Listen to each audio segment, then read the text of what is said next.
do they stay and wait for the Soviet bear to return? Or do they run with the wolves, the Nazis that they have grown to despise during the course of the German occupation?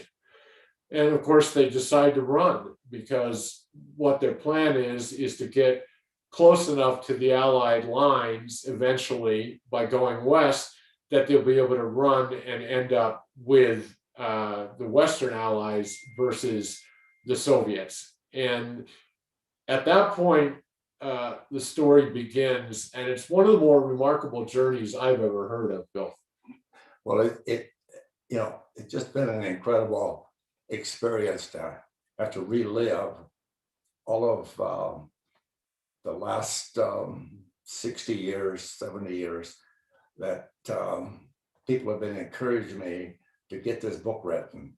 And I've one regret, and I wish I had done it many, many years ago. You wouldn't have had me, though. When my mom and dad were still alive. Oh, yes. But I am grateful, and thank God that I was given one more miracle in my life, and that was to meet up with you to get this story out to the world and to my friends and family.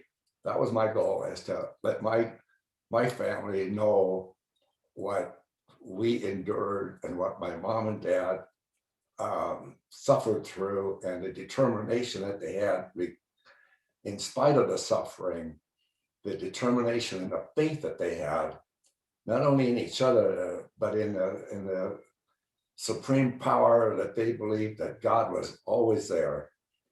Sometimes they questioned him, but they knew he was always there. Yeah. And it's just been an amazing journey these last 3 years to have to relive that time. Mm-hmm. It's incredible to me that, I was only 2 years old when my mom were given the land back. Right. And they started to build a house. And I remember my mother making bricks out in the yard where she was mixing clay and straw. And I'm a 2-year-old, just a little devil. And I was breaking corners off of the bricks. Yeah. Kids like to play in mud, and I was no different than any other kid. And she scolded me, and I remember that to this day. Yeah. And I asked her, I said, how old was I when we were making bricks in the yard? And she said, you were only 2. I said, really? And so I remember a lot of these things, a lot of the events that occurred in this story were memories that I and my brother had for all of these years. When you're a child, there's certain times that you remember that have an impact on you. You bet. You don't remember in a sequence, but you remember the event. Yes. Specifically, you remember the event. And I remember way too many of them, to be honest with you. Sure. It has been like reliving that period in my life. Right. To go through this book with you and to give you the events and the sequence of the events, and to help you get the story written in such a way to where people would truly enjoy it. And that's really what I wanted to do, is have my family read it and enjoy it, and so that everyone would have the same information available to them. Great. And so let me set the stage for people who haven't read the book. You got to imagine, again, these people setting off from deep rural Ukraine, and they join this long line, this long caravan, the long trek. It's an actual historical event, and it's 130,000 roughly ethnic Germans who leave Ukraine and start their way west under the protection of the SS. And I didn't know a lot about this event, and there's actually not been a lot written about it, but I was able to find enough stuff by going to Europe and retracing the route of the trek, part of that with Bill. And so you have to imagine that this caravan of people, there's several arms of it, but they're all heading west with the Germans. But the Red Army in the early part of the book is right on their tail. And so the Martels get caught in tank battles and bombardments and mud, snow, blizzards, everything that you could possibly imagine gets thrown at them just on this journey that eventually, according to historians, costs 20,000 people their lives. And in fact, Bill, you remember being in the wagon with your parents and people dying along the side of the road. I remember, yeah, very well. I remember we were coming into this village, and there was a town square ahead of us. But we were heading into this village, there were so many bodies on the road, like speed bumps, that our wagon was just literally driving over the bodies that were on the road because no one had had time to remove the bodies, and it was just had an impact on me. I'm like 4.5 years old. Sure. And I remember going into this village, and there was little bonfires everywhere in the courtyard. And what had happened, that the city had fallen to the Russians, and the remaining German soldiers that got left behind were undressing and burning their uniforms, right, and identifications, and anyone that had the SS tattoo, they knew they were going to die. right. There was no question about that. But the rest of them were able to, change their identity and hope they would be able to, mingle in with the population and the civilians and get out of there. And as we headed out of town, there was so much cannon fire going on, you couldn't tell from what direction it was coming from. Right. So as we were leaving, and all of a sudden we got on top of this hill, and what we were facing is Russian tanks coming right at us. Right. And I remember that very plainly. And so the tank battle that you described, I saw it, Mark. Right. It was there in full display. Which is, just an extraordinary thing to survive and to figure this happened when you were 4.5, which has to have just a remarkable effect on you. What I discovered is, as I continued my research about the long trek, I found that, again, the SS were in charge of protecting them. And I didn't understand why, and really neither did the Martels, until I discovered certain things that were happening back in Germany while this was occurring. And what happened here was that after the invasion of Soviet Union by Germany in 1941, the Germans obviously were reaching out to ethnic Germans to become allies, and certainly this was why the Martels were given back their land.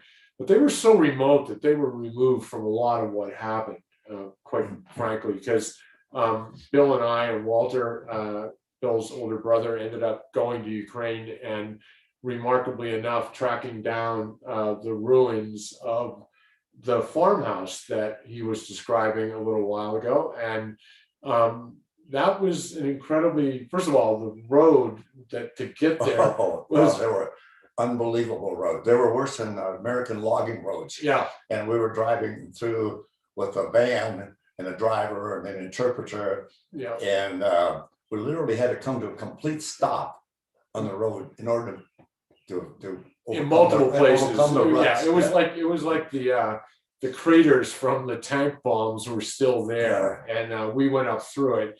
But we get to this little village of Friedenthal, which was one of these sub-colonies of the ethnic Germans, and we actually find, because we had the plat plan, we find the ruins of the house.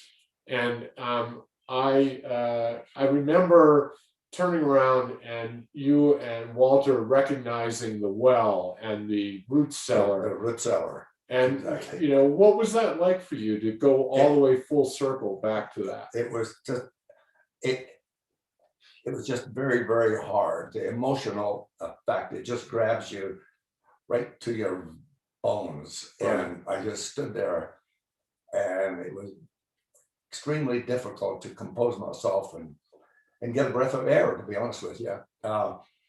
To remember as a child to be in that place and then having made it all the way to America and then go back and visit that miserable place that the Russians just destroyed for us, destroyed our home, destroyed our livelihood. It destroyed our family, literally, you know. Both of my grandparents were shipped out and never to be heard from again. It was just very emotional. And ironically, you know, that root cellar, when my father built a new house in Bozeman, Montana, well, guess what? On the bank of his lot, he had a root cellar. Yeah, but he dug And for it. he had this great garden that he and my mother had, where they put the potatoes and the carrots and all the other things that you want to put, the garlic that they raised. Put So in that root cellar, and it was just, let's come back to their they just life had to, they just wanted to habit there. relive, I think, what they had, you know, Sure, 50 years ago. what they were familiar with, Exactly. certainly. Let's stay with this trip that we took to Ukraine together with Walter, and we decided collectively that after having traveled to Friedenthal, or what it's now called Tyrady in Western Ukraine, that we heard that the road to Poltava was even worse. And so I chartered a plane and we ended up flying up there a couple days later. And you have to understand that at a certain point in this incredible journey that the Martels take, they make it all the way across Ukraine, across Moldova, across Romania, into Hungary, where they have to abandon the wagon, the covered wagon, and the horses. And they're reduced to a small push wagon. And they begin to push it, and they get on a train, and they end up going to Lodz, Poland, which it turns out was the Ellis Island of the Third Reich. And they're brought into a quarantine camp and have all sorts of things happen to them there. And they're given land and quarters to live in and clothes. And there are a lot of difficult things about where they live and their clothes, because it turns out that the clothes they were given had belonged, unbeknownst to them at the time, belonged to Jews who were taken off to the death camps. And they lived in housing that had once belonged to Jews, unbeknownst to them at first. But they're forced to face all this during a horrible winter of 1944-45.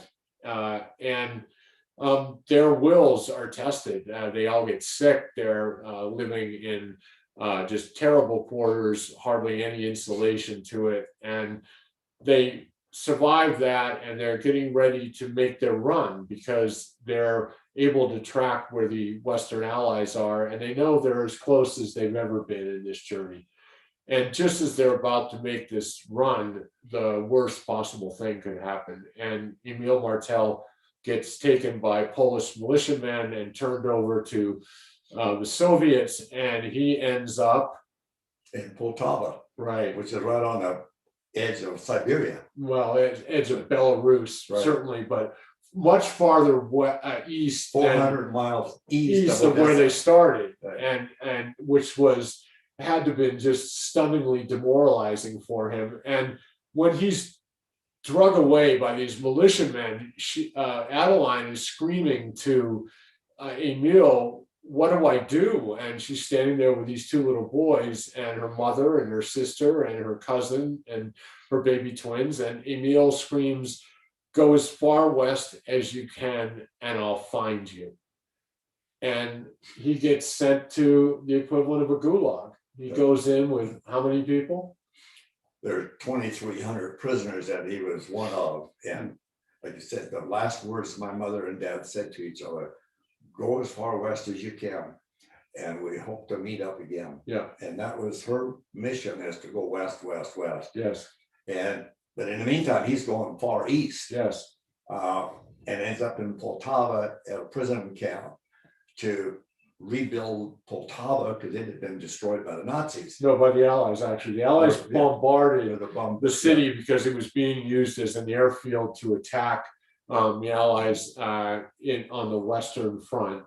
And so, but the most emotional part of this entire week was our effort to go see the facility where my dad was held. Correct. And so after we made arrangements to charter airplane to travel that 400 miles, because it was impossible to go on a road. It would take us 14 hours one way.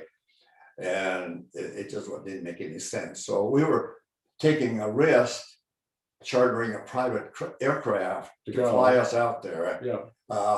You still got to remember the Ukrainians and the Russians are not very friendly to this day, and they're still shooting. We had to fly by Crimean airspace, which made us nervous. We really flew into dangerous territory, but we made it. And so we get to the building that had been rebuilt, this museum, into a museum. The prisoners were in a lower level at the time. At World War II was basically at the end for that particular area. And when we stepped into that basement with that director. Let me pause a second, because there's an actual interesting little twist to the story. Go ahead. So this museum was bombed out during the war, and as Bill said, about 600 of those 2,300 men were housed there. This is where they slept. And we get there and the museum is rebuilt, but it's also closed because it's being renovated. And it was a Monday. It was a Monday. The last Monday of the month. They closed it for renovations. And so we were shocked, and we ended up walking around, and one of us found the director, who wasn't very interested in having us in there until he found out that Mr. Martel, during his time in the prison camp, would collect scraps of wood and sell it to the cooks who fed the prisoners to cook the food. And he broke into a big smile and said, my mother was the cook. Yes, one of the cooks. And that connected us. Yes. It was immediately the change of his attitude towards us. It was amazing. Up to that point in time, we were a nuisance, and we were just snooping around, and I think he thought we were spies. Yeah, he didn't know what we were, but he was ready to kick us out of there. Exactly. And sorry, somebody's asking Tyrady. I think it's Thyraday, Ukraine. But Bill's right. It was just a remarkable experience, because we got led into the basement where Mr. Martel would sleep when he was in the prison camp with as many as 600 men. And why don't you talk about that? The minute I stepped in that basement, I just couldn't hardly breathe. Yeah. It was that emotional. Yeah. To think back that my dad was a prisoner in this hellhole for a year and a half and survived all of these dead people. When he was on a burial detail in the morning, he had volunteered to be on the burial detail, and he told us that a few times. He didn't like talking about it, but he did say, I was on the burial every morning. He and the guys would load up a dozen people that were frozen, died during the night, on a wagon. They'd throw straw over the bodies, so as they went through the city, the locals wouldn't see the dead people, and they take them out in the woods, and they just tip the wagon over sideways. It was a side dump. They dump them over, throw the straw back over the top of them, and get back into and then go to work. Right. So that was his side job, if you will. That was the and you got extra rations. He got extra food for volunteering to do that nasty little detail, and but it also gave him the opportunity to make his plan to escape. Right, and that's where the story is really, I think, takes off. Yeah.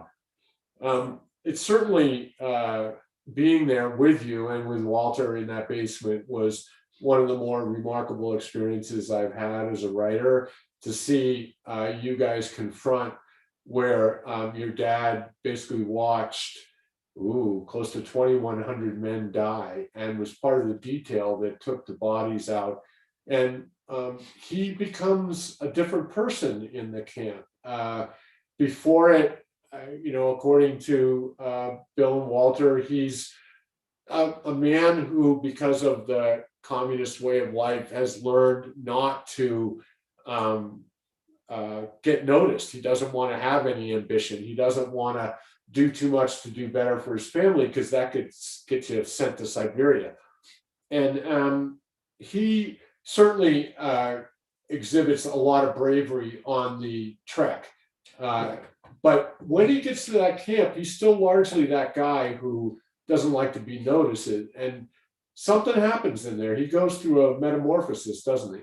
Well, he did. And when I was in that basement, you know, it just choked me up. I couldn't hardly breathe. And I'm realizing that, think the thoughts that went through his head, Right. that he was one of 200 left out of 2,300. Yes. And the despair and the hopelessness that would overcome you at that point in time in your life, because it's just a case of doing math. Mm-hmm. You know, there's 2,000 of them have died in round numbers, 200 are left. How many more days do you have left before it's your time on that wagon? Right. And as that thought went through my head, I thought, you know, that man had more courage, yes, than I could even possibly imagine. Right. To be able to still feel enough desire to go and meet up with his family. Yes. I mean, that was his goal, and he was going to make it happen one way or another. And to think back, I think he was the only one out of all 2,300 that survived and made it to the West. It's Because the rest of them got shipped further east. further Right. east, and he ends up ultimately in Bozeman, Montana, Which is extraordinary. which is another part of the like I said, story. I've had so many miracles. The family's had so many miracles. I can't count them all, Mhm. and I can only thank God for all those. Yeah, and it certainly is, because when Emil makes his move, as Bill said, there are less than 200 men left, and this is a prison camp that is riddled with disease, cholera, dysentery. Everything's coming at them, and they're dwindling. And he goes through this metamorphosis that I fictionalize in the book, because Emil didn't like to talk much about the prison He camp. talked very little, but he did talk about it. He talked about the dead being on a detail. burial detail. I heard him talk about that, and that had to be just brutal. I mean, no place to bury people, and to do it every day, Yeah. and do it by the dozens, Right. No thanks. Yeah.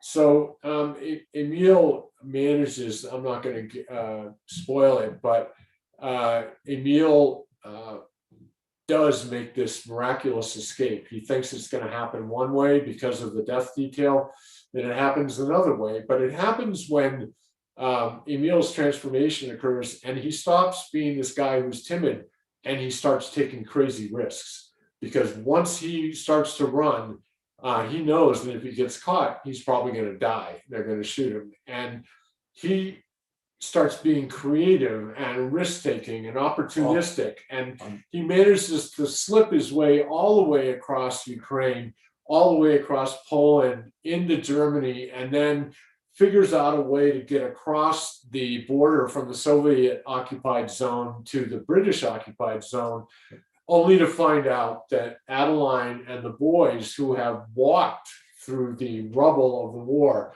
And I know that you can remember that after your dad was taken, that you went on this long walk, and you end up walking through Berlin in the aftermath of the war. But what was that like? Well, that city was just absolutely level. All I can remember seeing is rubble everywhere as you look. The streets were just piled with bricks, and you could barely get through it. And we knew there was no place to stay in Berlin, so we just kept walking until we got north of Berlin. We were probably 40, 50 kilometers north of Berlin, and we finally ended up at a farmhouse. Right. And there were a number of other families living in that farmhouse. You were assigned there to stay there, but you know, my mother decided that's where she was going to stop for a while. We knew we were in Germany, obviously.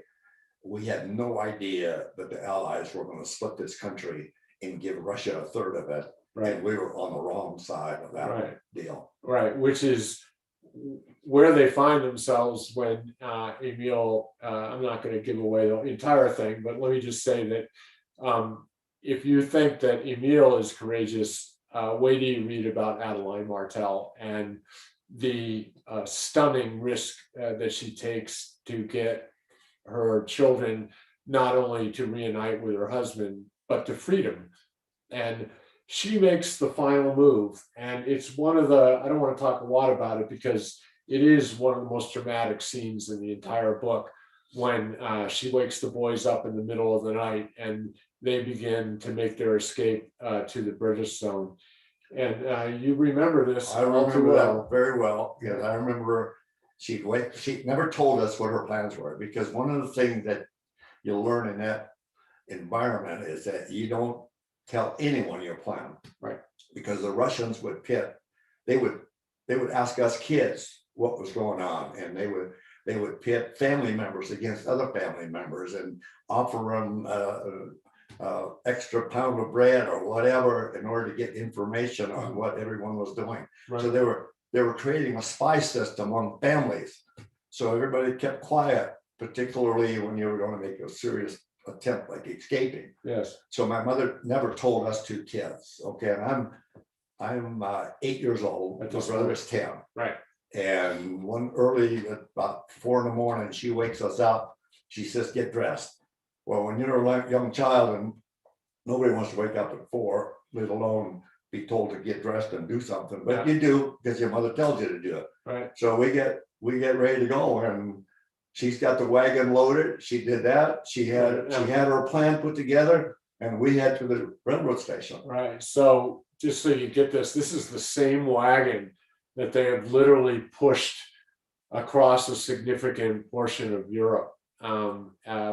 And when I did the research for the book, one of the things I discovered that I didn't know was that almost 60 million people were displaced by World War II. They were refugees wandering and just trying to get out of the way of war. And this was one of the things that drew me to the Martel story, is they were literally just trying to get out of the way. And they were trying to find a place that was peaceful, that Adeline would talk about as being a beautiful green valley with mountains. And this was based off a painting that she saw at a Jewish woman's house that she worked for as a young woman. Right. And this becomes it's like a North Star. It's how she deals with the horrors of what they faced during this incredible 2.5, 3-year journey. And the remarkable thing is that the story, I believe, the reason I was so drawn to it is that it teaches you not only the incredible power of resilience, but the power of a dream. And by holding tight to that dream, that they would eventually find their way to freedom and a better life, a beautiful green valley, if you will, that they never lost that dream. And she certainly has faith in it constantly until their separation. And Emile's a little different, but he finds his faith again in the prison. Well, my mother just had incredible faith. Mm-hmm. She never failed to mention God every day. Right, God was in her conversation, and her gratitude, and her faithfulness was just unmatched. Right. So she never let loose of that plan and that dream that she was going to be safe at some point in time with her 2 boys and her husband. Yes. And be reunited. Yes. It was an impossible dream for most people, but she never failed to focus on that. And she was determined. And I'll tell you, she was a resourceful lady. To get on that train and knowing full well that she was probably going to be rejected with that wagon. Yes. And she had saved some cigarettes. And she had saved a bottle of vodka. Yeah. She had it stashed in that little wagon. Right. And when the conductor said, "No, you're not getting on this train with that wagon," she pulls out the cigarettes, yeah. and then she bribes him again with a bottle of vodka. And she was resourceful and smart. And she had the street smarts to be able to pull that off. How many people would would come up with that idea that this is what I'm going to do because I know that's what they want, Right. you know. And, this is, I want to bring people's attention to something that they finally make it. I'm not going to describe how it happens, but they do make it and they are reunited and the wagon basically falls apart, right as they're literally escaping. Wheel breaks. Wheel breaks. And, but what I wanted to bring your attention to was this box. And this is even smaller than the wagon. And this is the box with which the Martels came with the last of their possessions to America with. And we wanted to show it to you. That's a truly downsizing of a family of 4 to be in a box of that size. Yeah. It's about 3 feet wide, what, 16 inches deep? Yeah. Right. And that's all we had when we left Germany and put it on the boat.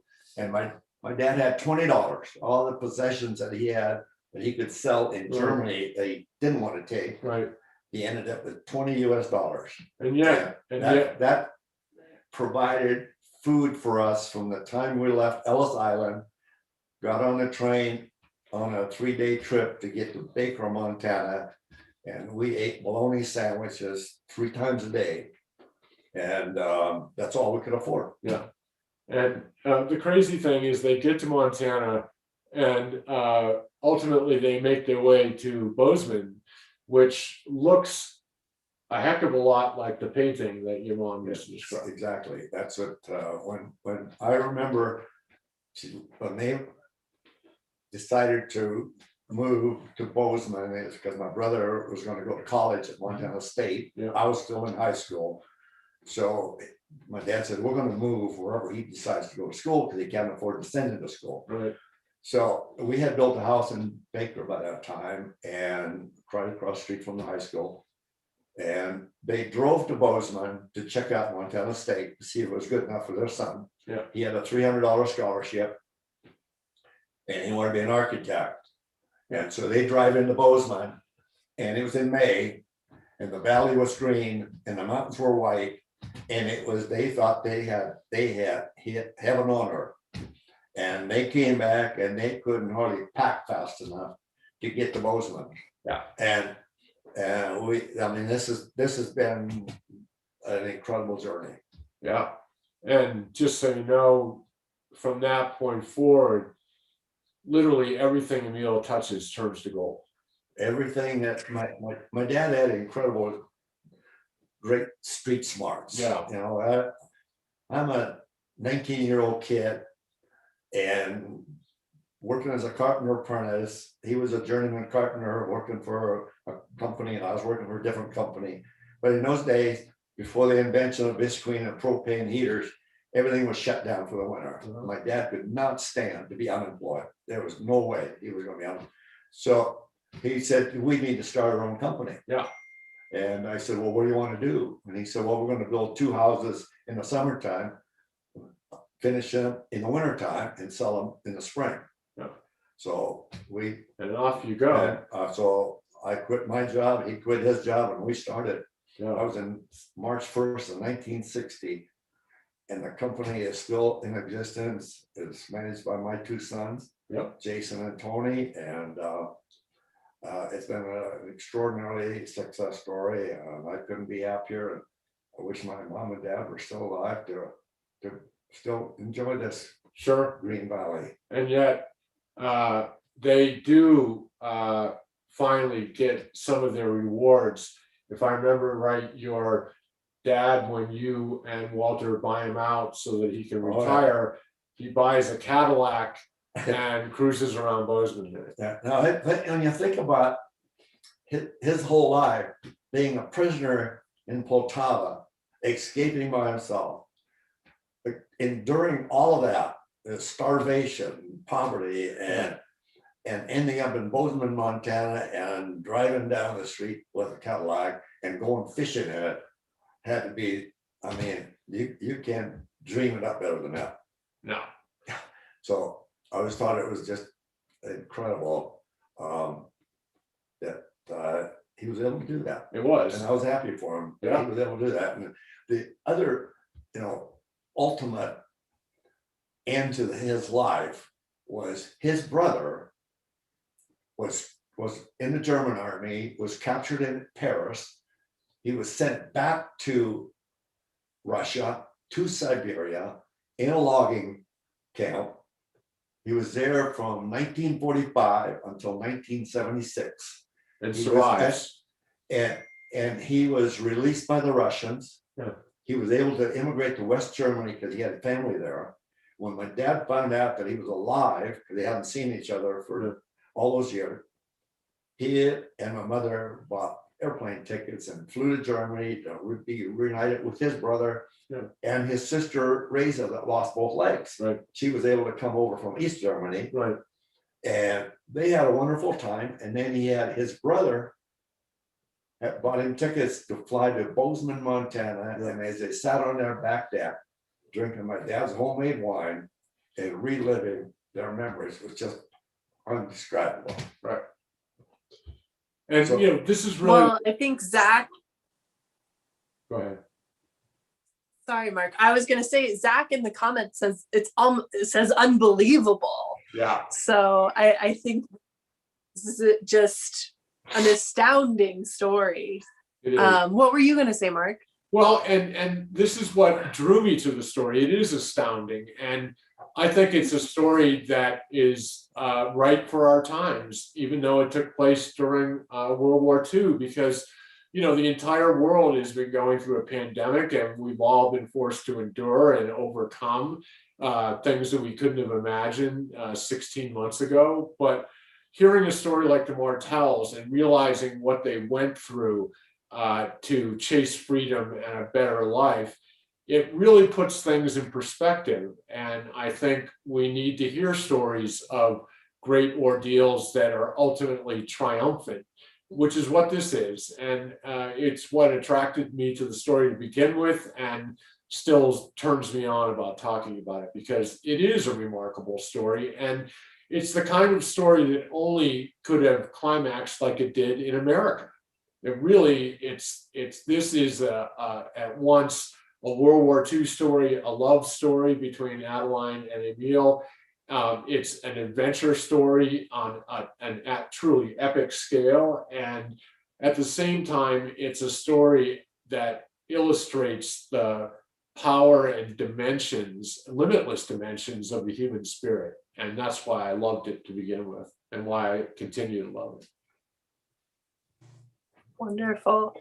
Excuse me. Would you like to take some questions from the audience? Sure.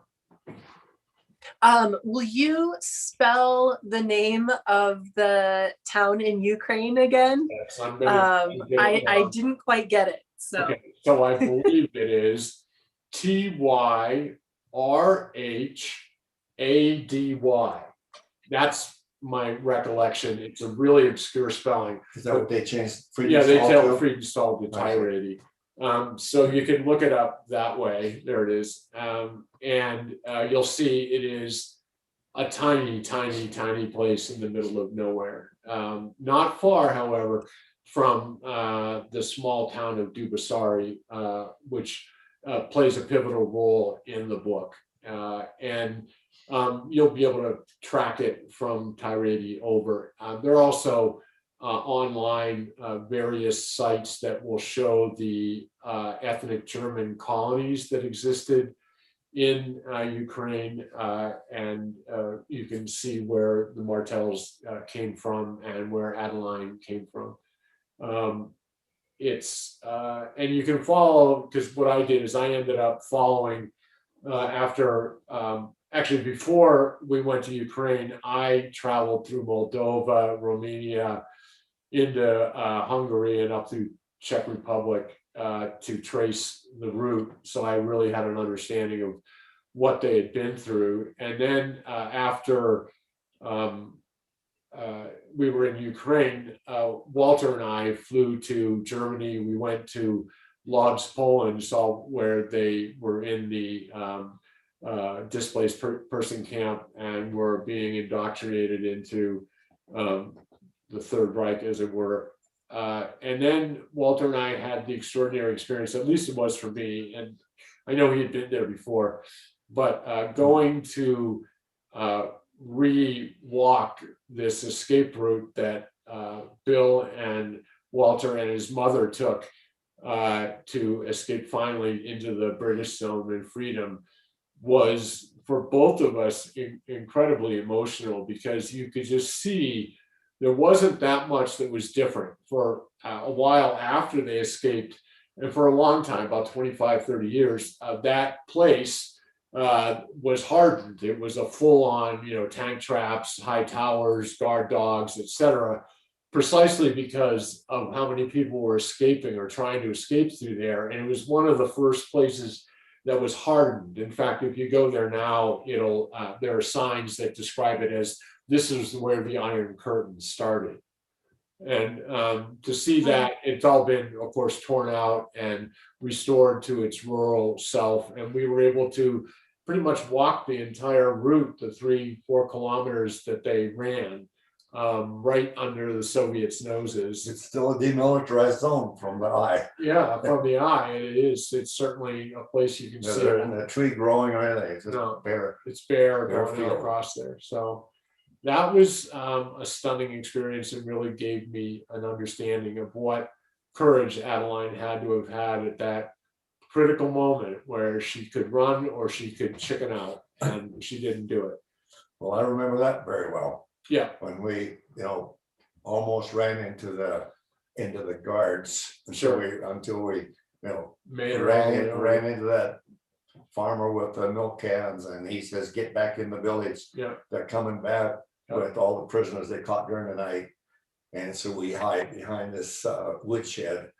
And the minute the last guard leaves with the prisoners into this house across the street, we head out. And my mother said, "This is where we're going now." And whether there were more guards on the way or not, she didn't care. We're leaving. Right. And we get out there about halfway, and we're scared. And We the wheel look behind us, and all of a sudden we see a body coming. Yeah. And we see a person chasing us, and we just pick up the pace.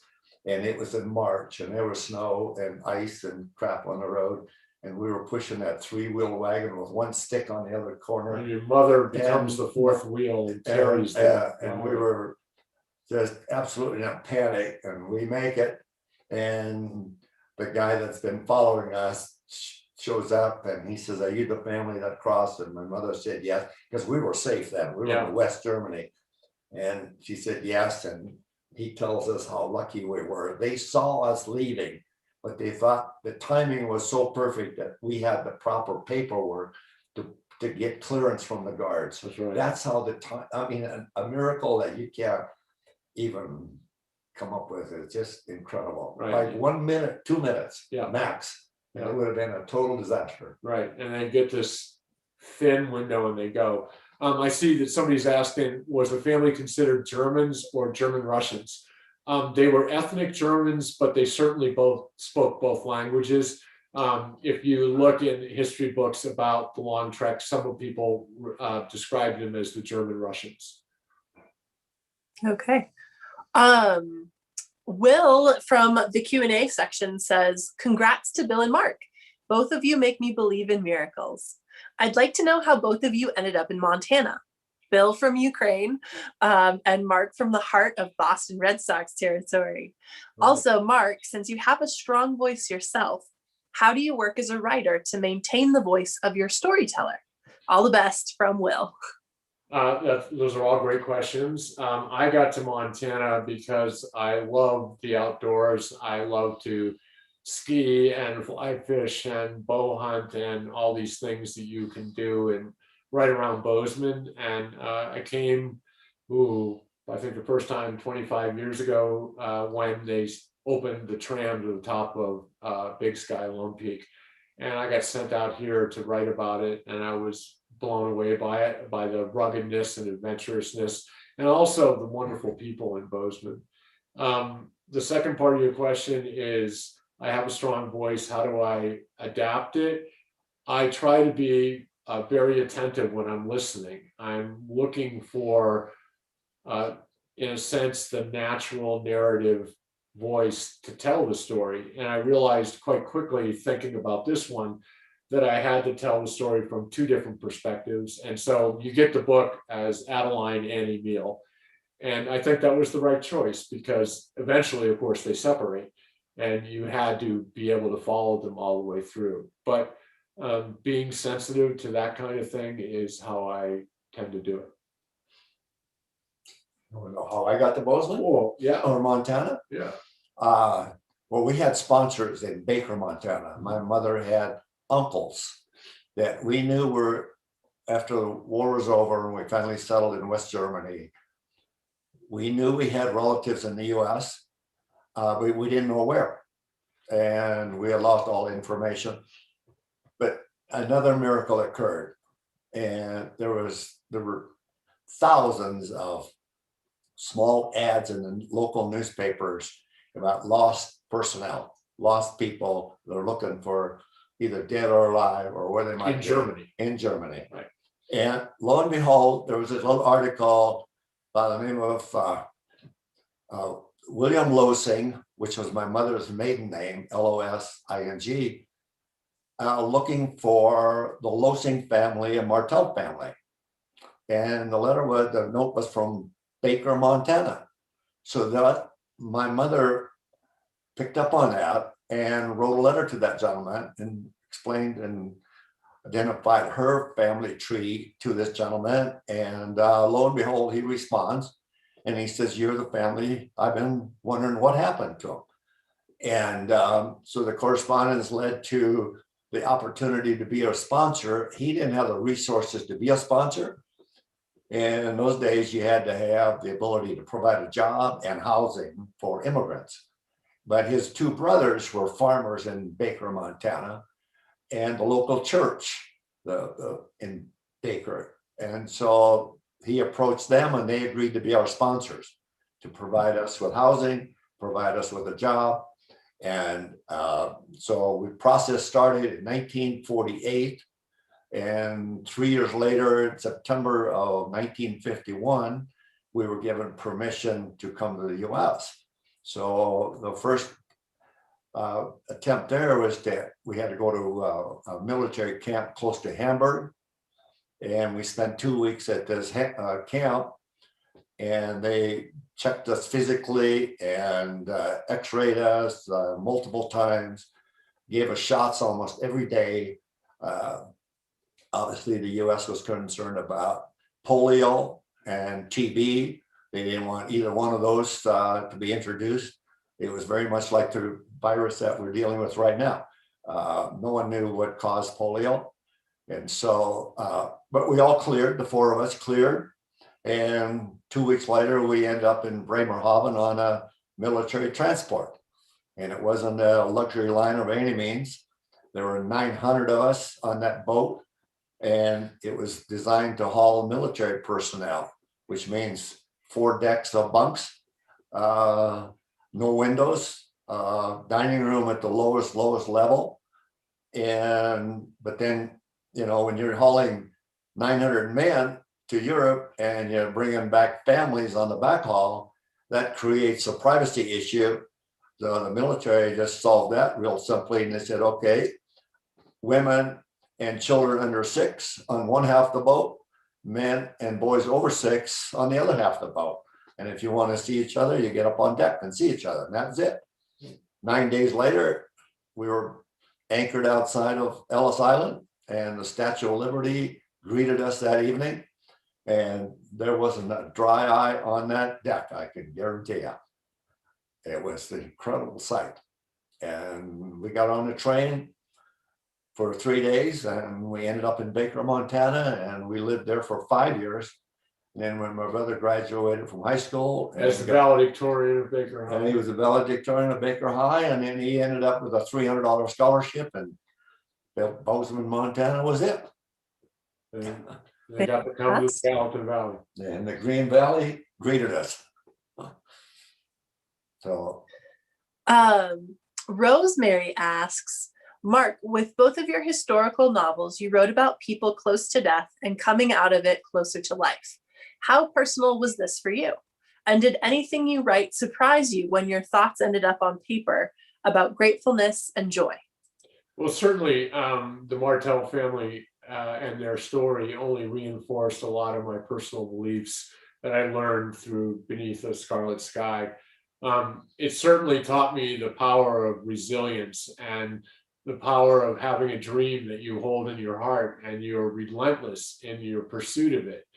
Um, that in and of itself not only reinforced, the kinds of thinking that I gleaned from writing Beneath the Scarlet Sky, but expanded it because I realized that the human spirit is virtually dimensionless. It can continue to grow in limitless ways. And it reminded me constantly that I am capable of more than I think I am. And, Adeline and Emil personify that. Again and again, they faced one challenge after another, and really, I was blessed to be able to talk to some people who knew Adeline, and at the end of their life, she was like remarkably cheerful and grateful for being here. And she just said, everything that we went through, in a sense, prepared us for the next challenge and the next one and the next one. And the only thing that separated them from the people who crumpled under this kind of pressure was they never gave up. They never gave up. Yeah. Um, well, this book just it's about my mother and dad's tremendous courage and faith. Yeah. And they never gave up. And some of that was passed on to my brother and I. Just don't give up.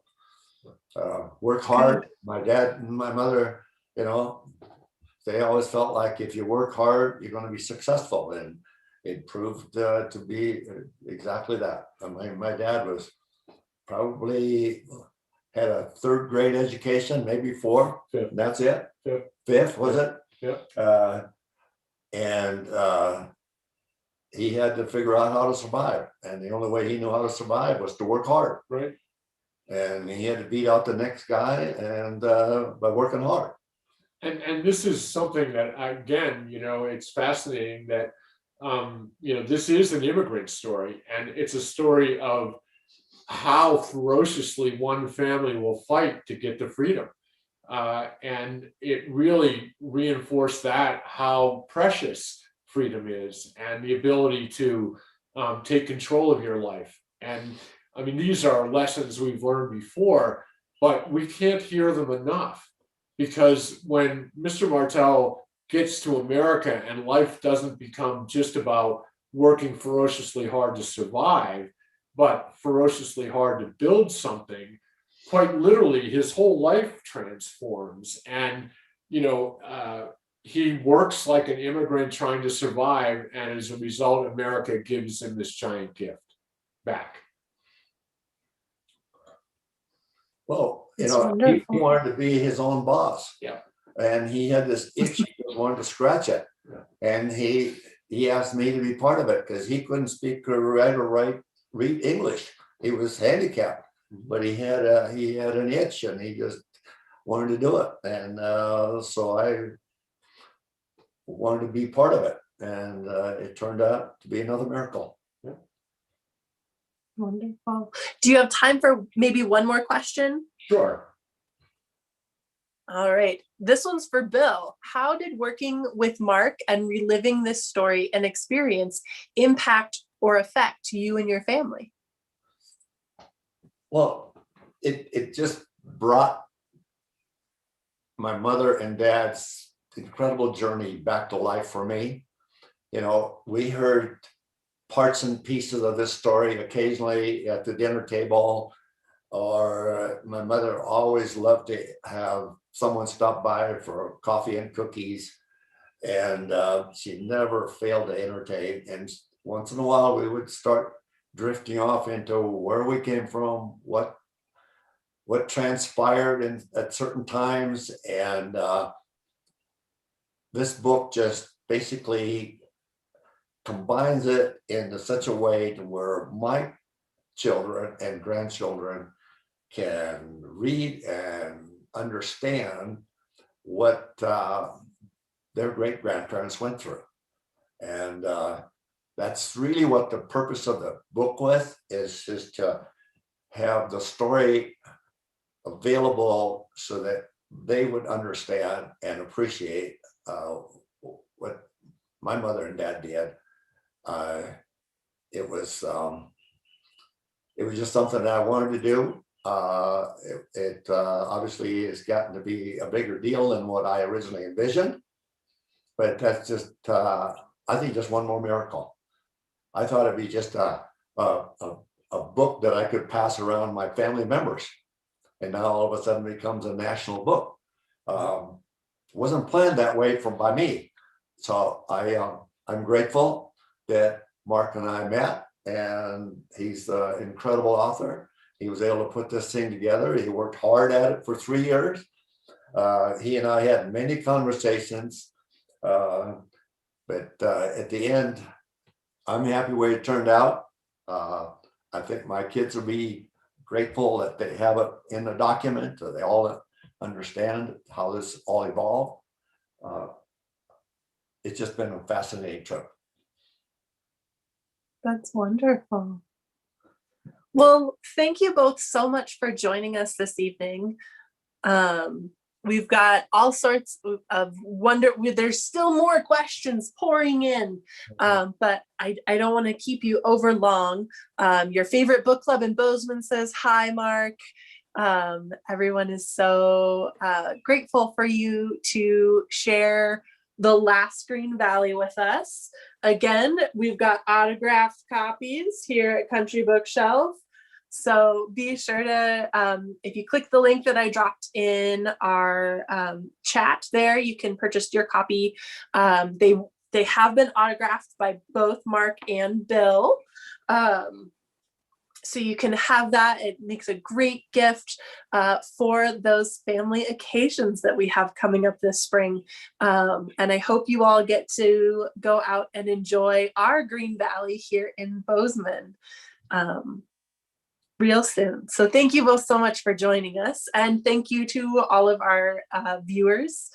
And be sure to check out the Country Bookshelf calendar. You can follow us on Eventbrite and YouTube, and visit countrybookshelf.com to see what other great events we have coming up this month. Great. Well, thanks so much. Well, thank you for giving us an opportunity to give us this chance to present our answers to you guys. Thanks. Thank you. Good night, everybody. Bye.